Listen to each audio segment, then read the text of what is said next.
ବାବା କହୁଛନ୍ତି ସଦ୍ଗୁରୁ କିଏ? ତାକୁ ହେମାଡ଼ ପନ୍ଥ ବର୍ଣ୍ଣନା କରିଛନ୍ତି।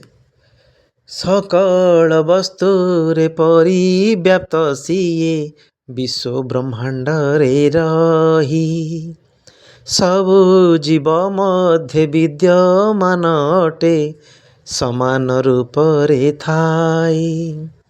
ଯଶ ଅପଯଶ ସୁଖ ଦୁଃଖ ଠାରୁ ସର୍ବଦା ଥାଏ ଦୂରେଇ।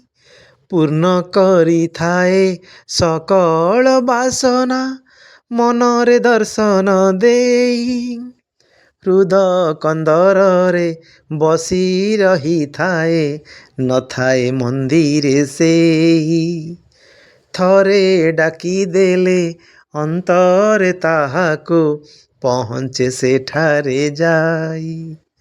ତ୍ରେତୟାରେ ରାମ, ଦ୍ୱାପରେ ଶ୍ରୀକୃଷ୍ଣ, କଳି ଯୁଗେ ସନ୍ଥ ହୋଇ।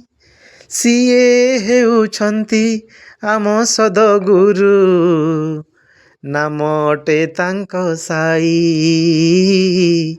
ନାମ ଅଟେ ତାଙ୍କ ସାଇ।